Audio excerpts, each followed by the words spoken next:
Class 11th new batch series में GPRS learning YouTube channel पर physics अभ्यास के स्पेशल सीरीज सेशन में मैं आप सभी का जीपीआरएस लर्निंग की तरफ से इस वीडियो लेक्चर में हार्दिक स्वागत करता हूं। जैसा कि आप सभी को मालूम होगा, इस चैनल पर इस सीरीज में हम लोग फिजिक्स के हर एक टॉपिक से रिलेटेड बेस्ट से बेस्ट बढ़िया बढ़िया न्यूमेरिकल्स का प्रैक्टिस कर रहे हैं। पिछले लेक्चर में हम लोग डायमेंशनल एनालिसिस पर क्वेश्चन किए थे, वहां पे बेसिक्स क्वेश्चंस और कॉन्सेप्ट बिल्डिंग क्वेश्चंस करा दिया गया था। आज डायमेंशनल एनालिसिस को ही लेते हुए लेक्चर नंबर 2 में हम लोग उसी पर बढ़िया बढ़िया न्यूमेरिकल्स करने वाले हैं, बढ़िया बढ़िया क्वेश्चंस इस पर आने वाले हैं। आप इस सीरीज से जरूर जुड़े रहिए, क्योंकि आप थ्योरी जहां से भी पढ़ रहे हैं, थ्योरी जैसे भी पढ़ रहे हैं, आप थ्योरी पढ़ते रहिए, लेकिन उस थ्योरी के साथ साथ न्यूमेरिकल्स का प्रैक्टिस करना, प्रैक्टिस सेशन में अटेम्प्ट करना बहुत जरूरी है। हमारे इस चैनल पर फिजिक्स अभ्यास का जो सेशन चल रहा है, आपका शेड्यूल्ड वीडियो लेक्चर्स आपको मिलेंगे, एकदम कंप्लीट सिलेबस धीरे धीरे कवर करते हुए उसमें सारे चैप्टर का प्रैक्टिस होगा। और ये तो छोटा मोटा चैप्टर यूनिट एंड मेजरमेंट है, और जैसे काइनेमेटिक्स आएगा और फिर मैकेनिक्स आएगा, वहां अच्छे अच्छे न्यूमेरिकल्स आने वाले हैं, तो जरूर इससे जुड़े रहिए। अभ्यास बहुत जरूरी है। डायमेंशनल एनालिसिस स्टार्ट करते हैं। ये क्वेश्चन स्क्रीन के सामने, आप अगर क्वेश्चन को सॉल्व कर रहे हैं तो देखिए सॉल्व होता है क्या। ये रिलेशन डिराइव करने वाला है, और बढ़िया न्यूमेरिकल्स के लिए आप वीडियो को स्किप कर सकते हैं अगर ये जान रहे हैं तो।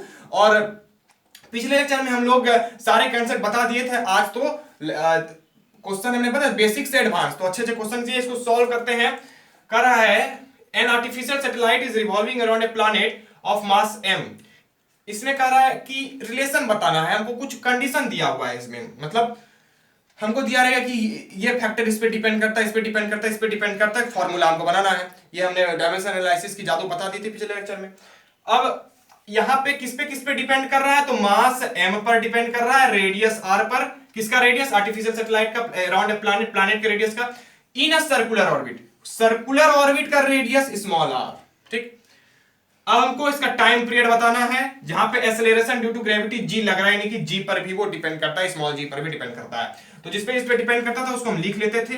ठीक है, क्वेश्चन कैसे सॉल्व किया जाता है बता दिए। आज तो बढ़िया बड़े क्वेश्चन होने वाले हैं। टी प्रोपोर्शनल है, मास जिस पे डिपेंड करता था उसको, उसकी पावर लिख लेते थे, कुछ एक्स वाई जेड भी लिख सकते हैं, या एबीसीडी लिख रहा हूं मैं, पावर ए। ठीक है, उसको पावर कुछ मान लेते हैं और इसी पावर का वैल्यू हमको निकालना रहता है। क्लियर करते हैं और बात को, रुकिए। रेडियस कैपिटल आर पे पावर जी, टाइम और किस पे डिपेंड कर रहा है, स्मॉल आर पे। देखिए क्वेश्चन पढ़िए, सब क्लियर हो जाएगा। और acceleration due to gravity small g भी उस पे लग रहा है, यानी कि जी पर भी इसकी पावर डी मान लेते हैं। अब हम पावर डी क्यों माने, क्योंकि इन सभी फैक्टर्स पे टाइम पीरियड जो है डिपेंड कर रहा है। अब हमको पता नहीं है कि स्क्वायर पे, कि क्यूब के, कि 1/2 पे, -1/2 पे, तो हम उसकी पावर मान ली। अगर ए बी सी डी जिनमें से कोई अगर पॉजिटिव आया तो ऊपर रहेगा, अगर निगेटिव आंसर आ गया तो डिवाइड में चला जाएगा, डिवाइड में चला जाएगा, तो स्क्वायर होगा, क्यूब होगा, तो इस तरह से फॉर्मूला मेरा बन जाएगा। तो देखिए कैसे कैसे बनाते हैं फॉर्मूला, ये तो करने बता दिया था यहां तक। आज देखिए, अब आप हमारे प्रैक्टिस किए होंगे, तो ये सारा कंबाइन करने की, ये सारा स्टेप तो आप एकदम पूरा रटा गया होगा, तो ये सब फास्ट में कर देता हूं। जो बच्चे पहली बार देख रहे हैं उसको समझ लीजिए कि प्रोपोर्शनलिटी हटता है तो कांस्टेंट देते हैं, के तो अपने पहले भी कभी 9th में पढ़ लिया होगा। अब ये के मैंने बताया था, क्या बताया था, डायमेंशन लेस प्रोपोर्शनलिटी कांस्टेंट होता है जिसका कोई डायमेंशन नहीं होता है। तो इतना ये हो गया मेरा फॉर्मूला। अब इसमें से हमको एबीसीडी का वैल्यू निकाल के इसमें रख देना है, बस हो गया काम। एबीसीडी का वैल्यू निकालने के लिए सब डायमेंशन, इधर का डायमेंशन इधर का डायमेंशन बराबर कर देंगे। के को हटा देना, क्योंकि के डायमेंशन लेस प्रोपोर्शनलिटी कांस्टेंट है, इसका डायमेंशन नहीं होता है। सारे का डायमेंशन लिखते हैं, करेक्ट है। टी का डायमेंशन टी होगा, के का कोई डायमेंशन नहीं, मास का m होता है, इसकी पावर ए दे देते हैं। थोड़ा स्पीड में करते हैं, ये तो आप प्रैक्टिस कर ही लियोगे, थ्योरी पढ़ लियोगे तो न्यूमेरिकल अटेम्प्ट करना, पहले थ्योरी अच्छे से पढ़ दो तब न्यूमेरिकल्स। ठीक है, तो बेस्ट रहेगा।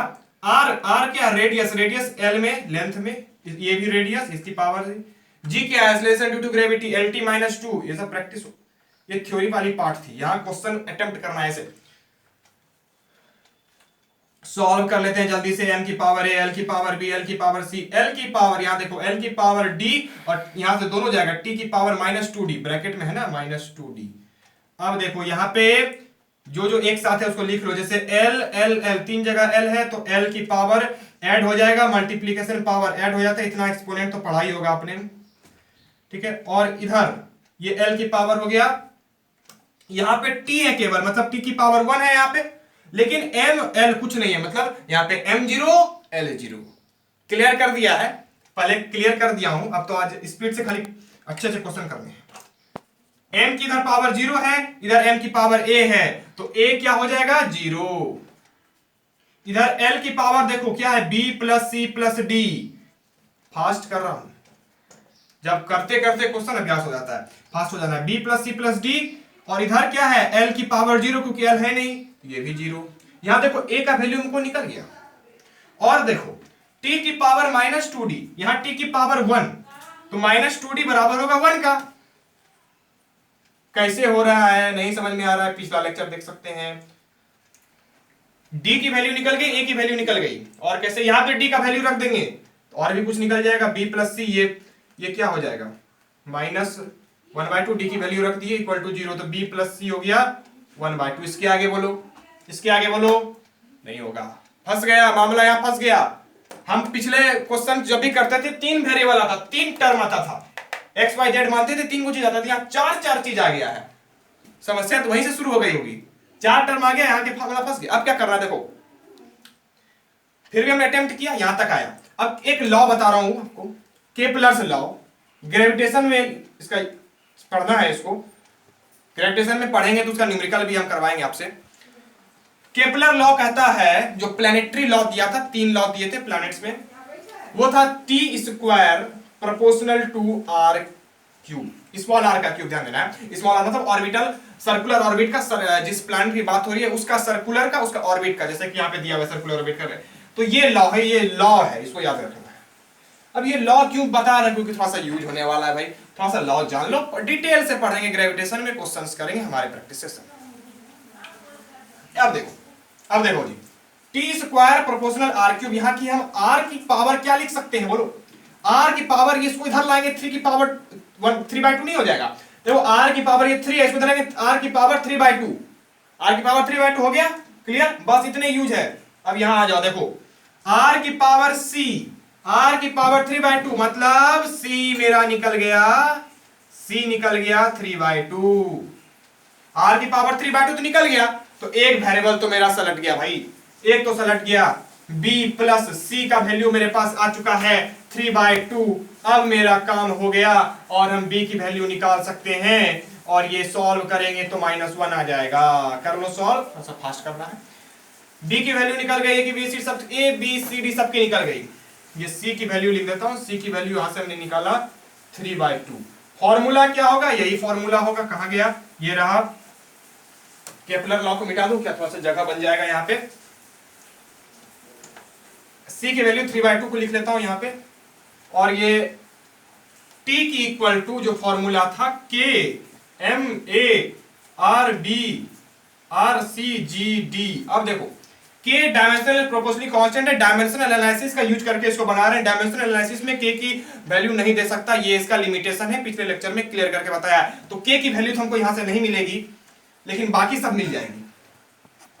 जैसे पिछला क्वेश्चन कराया था, टाइम पीरियड सिंपल पेंडुलम में क्या होता है, 2 pi root under l by g, तो हमको 2 pi k l by g हमको डायमेंशन एनालिसिस से मिलता था, 2 पाई कांस्टेंट था, वैल्यू नहीं मिल पाता था, तो ये सब क्लियर किया था। k की वैल्यू तो नहीं मिलेगी, m की पावर a क्या है 0, तो m की पावर 0 1 हो जाएगा, 1 से गुना करेंगे कोई फर्क नहीं पड़ेगा, m को हटाओ, हट गया ये। बाकी बचा कैपिटल R की पावर b, r की पावर -1 मतलब नीचे आ जाएगा, 1/r हो जाएगा, बहुत अच्छा। इसको k बाय r लिख सकते हैं, बहुत अच्छा। स्मॉल r की पावर c, स्मॉल r की पावर 3/2, g की पावर -1/2। अब देखो 1/2 मतलब होता है रूट, 1/2 जहां पावर है इसका मतलब रूट है, और g की पावर -1/2 मतलब g पे नीचे में रूट लगेगा, डिनोमिनेटर में नीचे में रूट होगा। अब ठीक है, r को लिख सकते हैं ना, r को की पावर 3/2 मतलब r क्यूब की पावर 1/2 लिख सकते हैं। देखो पावर यहां गुना होगा 3/2 मतलब 1/2 मतलब r क्यूब पे भी रूट। अब लिख सकते हैं r क्यूब पे रूट, और g की पावर -1/2 मतलब g में नीचे में रूट, तो सब पे रूट दे दो, यही मेरा फाइनल आंसर हो जाएगा। t का फॉर्मूला निकालना था, निकल गया। आई होप आपको समझ में आ गया। अभी 2 क्वेश्चंस और करेंगे बिल्कुल भन्नाट तरीके से। एक और मस्त सवाल आपके सामने स्क्रीन पर, इसको सॉल्व कर लीजिए, बहुत अच्छा आपने तैयारी कर लिया है, ये समझ लीजिए। सॉल्व थोड़ा लेंदी जाएगा। Air bubble formed by explosion inside water perform oscillation with the time period T. T जो है टाइम पीरियड है विच डिपेंड्स अपॉन, टी किस पे डिपेंड। अब तो फास्ट हो जा भाई, जो पिछला लेक्चर नहीं देखा है भी प्रैक्टिस कर लिया। अब टी प्रोपोर्शनल है प्रेशर पी पर, टी प्रोपोर्शन है डेंसिटी रो पर, पावर ए पावर बी, एनर्जी पर भी एक्सप्लोजन ई की पावर, यहाँ तीन गो है, एक्स मानते हैं, आदत पड़ गई एक्स। स्टेबलाइज रिलेशन, ठीक करेक्ट है। क्या लिखते हैं, T इक्वल टू की प्रोपोर्शनलिटी हटेगा, के डालोगे P की पावर x, रो की पावर y, E की पावर z, ठीक है। के डायमेंशन लेस, ये हो गया। डेंसिटी, डेंसिटी का फोर्स अपॉन एरिया, फोर्स का mlt माइनस 2 याद करना पड़ेगा, एरिया का l स्क्वायर, तो ये हो जाएगा ml minus 1 t minus 2 mlt। और density, density equal to mass upon volume, mass upon volume, volume V cube, volume L cube होगा, एल माइनस 3 मीटर क्यूब होता है ना वॉल्यूम का, तो एल पे power minus 3 metre cube, L पे power minus 3। Energy, energy work done, energy सबका डायमेंशन एक ही होता है, याद होना चाहिए एनर्जी का dimension ml square T minus 2। Force का भी याद होना चाहिए mlt माइनस 2, ये हो जाएगा ml स्क्वायर टी माइनस 2। इस पे पावर z दिया था, इस पे पावर y दिया था, इसकी पावर x दिया था, सॉल्व कर लेंगे। M X L minus X T minus 2x, M Y L minus 3y, M Z L 2z T minus 2z। अब इसको फर्दर सॉल्व करते हैं बेस सेम करके, तो ठीक है, बेस सेम था, बेस सेम का पावर ऐड मल्टीप्लाई में बेस सेम था, पावर ऐड हो गया, ठीक है। इधर m0 l0, तो क्या लिख सकते हैं हम, यहां m इधर कुछ नहीं, m0 है इधर, x plus Y plus Z equal to 0, l इधर कुछ नहीं, 0 है, minus x minus 3y plus 2z equal to 0, इसकी पावर 0, t 1 है, t क्या है 1 है, तो minus 2x minus 2z equal to 1। इसको अब हम सॉल्व करेंगे, इक्वेशन बन गया, तीन इक्वेशन बन गया। क्या करेंगे, क्या करेंगे, देखिए यहां पे अब हम इसको, इधरों को पहले सॉल्व करते हैं, ऊपर वाले इक्वेशन को 3 से मल्टीप्लाई कर देते हैं, सारे को लीनियर इक्वेशन सॉल्व करते हैं। यहाँ 3 वेरिएबल आ गया है, देखिए कैसे हो रहा है, ये 3 टर्म आए, मतलब 3 को इक्वेशन आ गया है, 2 वेरिएबल, ये 3 आ गया है, टोटल को 3 से मल्टीप्लाई किया, x plus Y plus Z था, तो 3x plus 3y plus 3z, 3 से मल्टीप्लाई किया तो 0 ही रहेगा। और अब इसको ऐड कर देते हैं, ठीक है, 3x माइनस 2x ऐड कर रहा हूं तो क्या हो जाएगा 2x, इसको ऐड कर रहे हैं भाई, plus 3y minus 3y cut जाएगा, ये क्या हो जाएगा प्लस 5z इक्वल टू 0। एक चीज यहां से ये आ गया।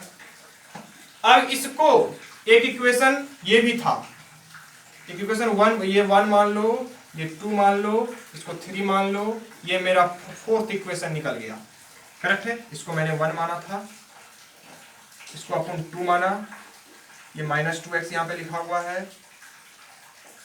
अब इस 1 2 3 4 को, इसको इससे घटा दो, अरे जो आंसर निकला एक वो बचा था ना पहले से, उसमें सब्ट्रैक्ट कर दो, minus 2x minus 2z equal to 1, ये वाला, ये 3 नंबर इक्वेशन था, जो जोड़ने के बाद जो आया इससे घटा देना है, लीनियर इक्वेशन सॉल्व कर रहा हूं यार, इक्वल टू 0, ये घटेगा तो ये घटाना है, जोड़ देते हैं ना, ये माइनस में है, ये भी माइनस में है, ऐसे ही कट जाएगा, 3z इक्वल टू 1 ऐड कर देते हैं, माइनस साइन लिख रहा है, कट गया, z इक्वल टू 1/3, z की वैल्यू आ गई 1/3, करेक्ट है। तब z इक्वल टू 1/3 आ गया, यहाँ पे माइनस प्लस था तो डायरेक्ट काट दिया, ऐड कर दिया, सब्ट्रैक्ट करने की जरूरत नहीं। और रब कर रहा हूं, नोट कर लीजिए इतना। अब हमको निकालना है x का वैल्यू, z की वैल्यू आ चुकी है, यहां से equation 2x plus 5z equal to 0 यहां से निकाल लेते हैं, 2x plus 5z equal to 0, 2x plus 5/3 equal to 0, यहां से x की वैल्यू हम निकाल सकते हैं, x की वैल्यू निकालिए, सॉल्व कर सकते हैं, सॉल्व करके x की वैल्यू निकाल लिया, -5/6 आया। अब एक इक्वेशन था यहाँ पे, एक इक्वेशन आप अगर नोट किए होंगे तो आपकी कॉपी में एक इक्वेशन ये गया होगा, x plus Y plus Z, equation number 1 था जिसको हमने 3 से मल्टीप्लाई किया था। तो 3 से मल्टीप्लाई करने से पहले x plus Y plus Z equal to 0 एक इक्वेशन था ना भाई, जिसको 3 से मल्टीप्लाई करके कटा कुटा दिया था। तो ये इक्वेशन में x की वैल्यू रख देते हैं, y की वैल्यू रख देते हैं, जेड y को निकालना है, z की वैल्यू रख देते हैं ये 1/3, तो y की वैल्यू यहां से आ जाएगी 5/6 माइनस 1/3, y की वैल्यू क्या हो जाएगी 6, 5 माइनस 1/2, y की वैल्यू आ गई 1/2। अब इक्वेशन को कर देते हैं, इक्वेशन बैठा के फॉर्मूला रब कर दिया, आप नोट कर लिए होंगे। t इक्वल टू ये फॉर्मूला था, इसमें हम k सबका वैल्यू रख देते हैं, p की पावर x माइनस 5/6, रो की पावर y 1/2 और z की पावर 1/3। तो यही मेरा इक्वेशन स्टेबलाइज कर रहा था रिलेशन, तो ये रहा सबके बीच का रिलेशन, तो ये हो गया मेरा फाइनल आंसर। नेक्स्ट क्वेश्चन आपके स्क्रीन पे सामने है, इस तरह का इसी टाइप का क्वेश्चन पिछले लेक्चर में कराया था। इसी टाइप का क्वेश्चन मतलब सेम टू सेम, एक नहीं तो मतलब अलग था, इसी टाइप का क्वेश्चन पिछले लेक्चर में कराया था। आज एक और प्रैक्टिस, मैंने कहा था कि अगले लेक्चर में प्रैक्टिस करा दूंगा, तो इसलिए लेते आया हूं और मैं इसे फास्ट से कर दूंगा क्योंकि पिछला बता दिया क्या करना है। करा ये तीनों फंडामेंटल क्वांटिटी, हमको सरफेस टेंशन का डायमेंशन निकालना है। अब हम क्या करेंगे, जैसे करते हैं वैसे करेंगे, क्वेश्चन अलग हो गया, लेकिन क्यों ऐसा किए इसका रीजन पिछले लेक्चर में मिल जाएगा, आप वहां जाकर देख लीजिएगा। सरफेस टेंशन जो है प्रोपोर्शनल करता है e की पावर x, प्रोपोर्शनल है एनर्जी वेलोसिटी टाइम, वेलोसिटी की पावर y और टाइम की पावर z। ऐसा क्यों कर रहे हैं, निकालना तो डायमेंशन है, रीजन पिछले लेक्चर में दिया था, थोड़ा सा भी बता रहा हूं। देखो क्या है कि फंडामेंटल क्वांटिटी मान के हमको डायमेंशन निकालना है, हम लोग डायमेंशन एमएलटी में निकालते हैं, लेकिन क्वेश्चन में कह रहा है कि नहीं, एनर्जी वेलोसिटी और टाइम को ही फंडामेंटल क्वांटिटी निकालो। मतलब हमको सरफेस टेंशन का ऐसा वैल्यू निकालना है जिसमें एनर्जी वेलोसिटी और टाइम हो। तो एक तरह से नहीं कह रहा है कि हमको रिलेशन बताना है ईवीटी के बीच में। ऑप्शन 4 दिया हुआ है, ऑप्शन 4 दिया हुआ है, इसमें से बताना है कि कैसा कैसा होगा। तो एक तरह से रिलेशन ही भी बनाना है हमको, और रिलेशन स्टेबलाइज करने के लिए डायमेंशन एनालिसिस करते हैं। ज्यादा डिटेल के लिए पिछला लेक्चर, क्योंकि प्रैक्टिस करा दिया, आपसे प्रैक्टिस हो रही है, पिछला लेक्चर में सारा कांसेप्ट दे दिया है। अब देखो एक्स वाई जेड, हमको एक्स वाई जेड की वैल्यू निकालना है। x इज इक्वल टू के ई पी का पावर x, b की पावर y, t की पावर z। सरफेस टेंशन का फॉर्मूला आप लोग पढ़ेंगे आगे की फिजिक्स में, अभी बता देता हूं। f equal to f by l होता है, तो इसका डायमेंशन क्या हो जाएगा, f का होता है mlt माइनस 2, नीचे l होगा, l कट जाएगा तो mt माइनस 2 हो जाएगा। फोर्स का सरफेस टेंशन का डायमेंशन यहां लिख देता हूं, mt माइनस 2 इसका डायमेंशन, k तो डायमेंशन लेस है, ई क्या है एनर्जी, एनर्जी का डायमेंशन याद होना चाहिए, मैंने बताया भी है आज के लेक्चर में बताया है, ml square t minus 2, velocity, velocity का lt माइनस 1 होता है, y लिख दिया, और t क्या टाइम, टाइम का t होगा, इसकी पावर z, सब की पावर को अलग अलग करके भी लिख देते हैं, जो जो m है उसी टर्म में लिख देते हैं जल्दी से। आप भी लिखिए, फास्ट ऐसे चल रहा हूं क्योंकि आप प्रैक्टिस इस तरह का क्वेश्चन करा दिया है। पिछला क्वेश्चन, पिछले 2 क्वेश्चन में स्लो चला क्योंकि उस तरह का नया क्वेश्चन था आपके लिए। चलिए अब सिर्फ प्रैक्टिस करना है। mt माइनस 2 यहाँ पे इस तरह के रूप में लिख दिया है, सबको अलग अलग करके बहुत बार लिखा हूं।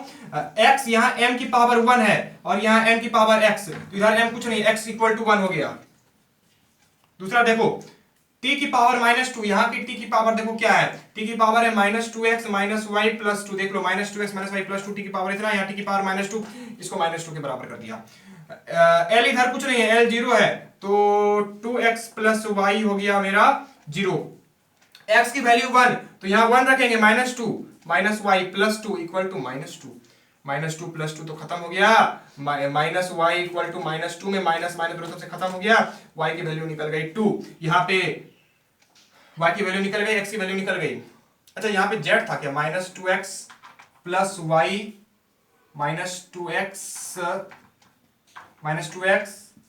माइनस वाई, t की पावर z, यहाँ पे z है, 2 और z थोड़ा मिल जाता है भाई, एक तरह हो जाता है ना, 2 और z एक तरह हो जाता है, तो यहाँ की पावर z, ये पावर z होगा, तो थोड़ा सा यहाँ पे यहां से निकालते हैं, इसको भी z आ गया, x की पावर 1 तो 2, x की पावर 1 रखा, plus y equal to 0, y equal to minus 2, यहां से y की वैल्यू माइनस 2 आ गई, और माइनस 2 यहाँ x की वैल्यू रखेंगे, यहाँ फिर माइनस 2 रखेंगे तो ये प्लस 2 हो जाएगा, plus z equal to minus 2, ये खत्म हो जाएगा, z equal to minus 2 answer, z equal to minus 2 answer नहीं आया, z इक्वल टू माइनस 2 आ गया।